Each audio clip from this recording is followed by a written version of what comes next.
India and Right. China should be the bulwark of that as the two giant nations, two superpowers, and with enormous fundamental reasons for cooperation.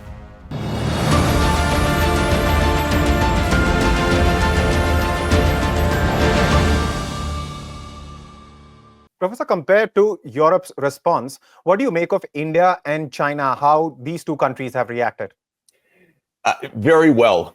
And one of the things that I find heartening is that India and China, which have a lot of tensions among themselves, especially originating from Britain, by the way, because it was some junior officer, McMahon, who drew a line on a map to demarcate the Himalayas in a place he never went, actually. And that line, written in 1907, created problems for India and China after 1949 and 1947, when both countries became their modern states. The fact of the matter is, despite these difficulties, these two giants of the world, almost 40% of the world population, two superpowers, need to have close relations, need to get along, and have an overwhelming common interest. And that's to be not bullied by the Western world, by the United States or by Europe, which doesn't really bully anymore, but especially by the United States. The whole idea of the BRICS is to say, look, we're in a multipolar world. We have many great powers. No one country, not the United States and nobody else, rules this world. We need true multilateralism. And that is a very important function of the BRICS. India and China should be the bulwark of that as the two giant nations, two superpowers, and with enormous fundamental reasons for cooperation. You know what India is especially taking note of is what Trump's henchmen like Navarro, Bessent, Hassett have been saying, from comments like US has the edge in trade talks with India to an exasperated Navarro publicly hoping India cuts down imports and calling the Russia-Ukraine war Modi's war. How do you see these statements? A game of brinkmanship, constantly ratcheting up assault on a country which was a strategic partner in the same calendar year. Is Trump hoping that India would blink first? Is that what he's hoping for? Yes, of course, he's hoping that India will blink first. But I have to emphasize how incompetent these people are. Who are these people? Navarro is one of the worst students ever to come out of the Harvard Economics Department, where I taught for 22 years. It's just unaccountable. He makes no sense at all. Bessent is, he's a guy from Wall Street. He's no policymaker. He's no global thinker. He has no experience with India or any other place that I can see. Lutnick is some business guy with a very checkered past. None of these people has true policy knowledge or experience, true knowledge of the rest of the world, or even decency, I would say, to have a respected word that can be followed through. They're all improvisers trying to please their boss. And their boss is an irascible New York real estate developer with a long line of bankruptcies behind him, many lawsuits. So this is a group that is not in any way what one would expect of a major power in a dangerous world. It's a group of improvisers, insulters, who don't believe in rules, just a kind of thuggery or threats or cajoling or bribes. It doesn't work. It's not good. It's not the way this world should be operating right now. We need statesmen. We need people who are operating with mutual respect according to trust, but we have none of that from the U.S. side right now. So I want to say that this is not a considered policy with the deep strategy and tactics.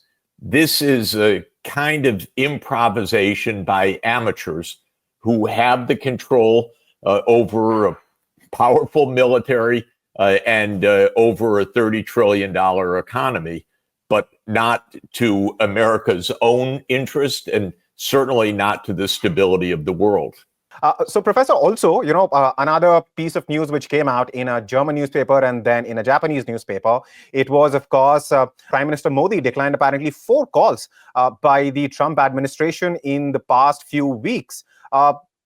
Do you think that dialogue, which is very crucial to the relationship between two countries, has also suffered so badly that now the two leaders who were, of course, hugging each other in January, in fact, February, when Prime Minister Modi visited the US, now cannot even talk to each other?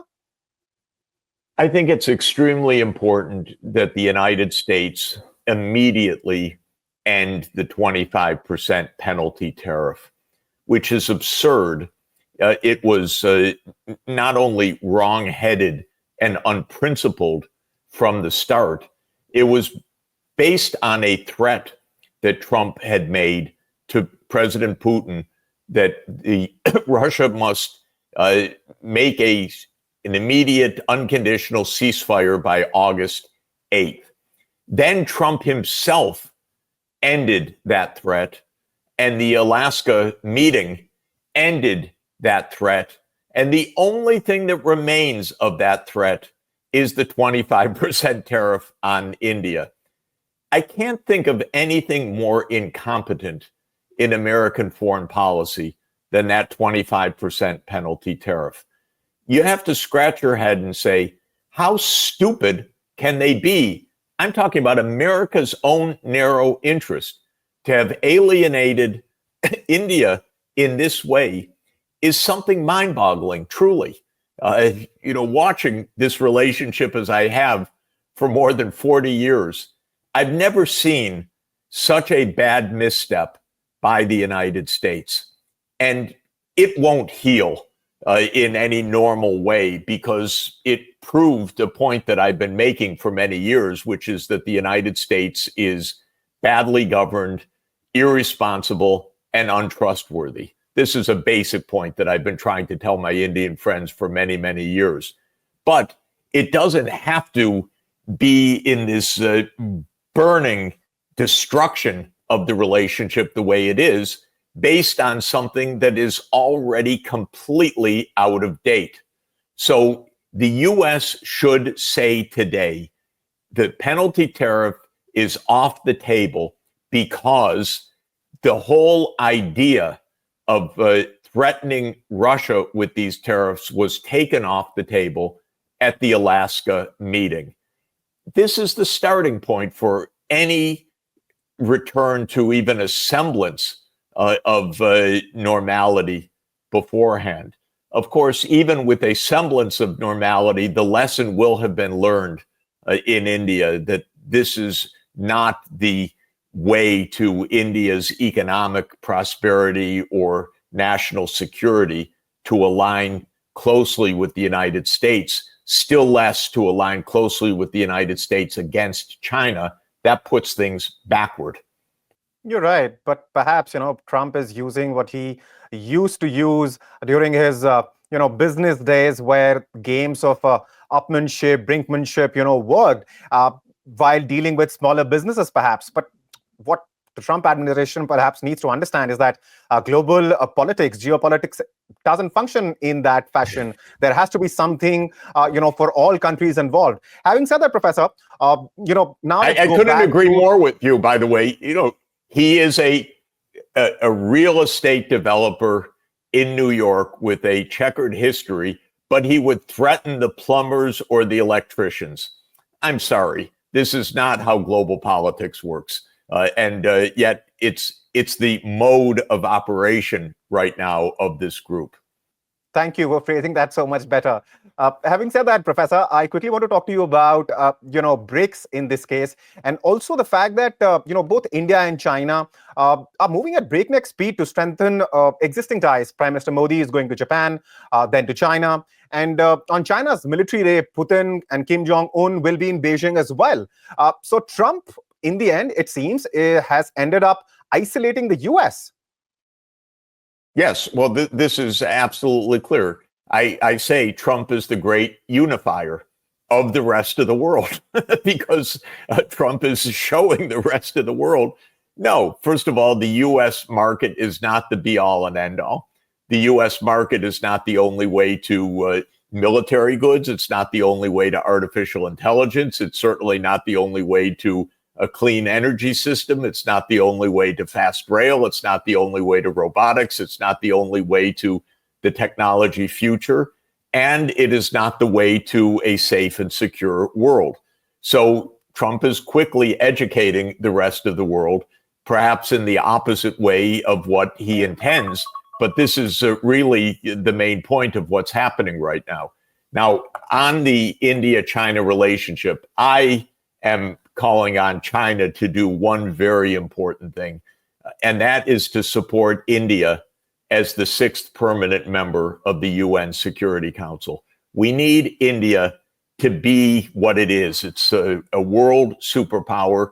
It's the world's largest nation. It should be core to the world security system. It should be the permanent member of the UN Security Council. And if China calls for that, it will happen. And so this is what I would really like to see as the two countries get closer together.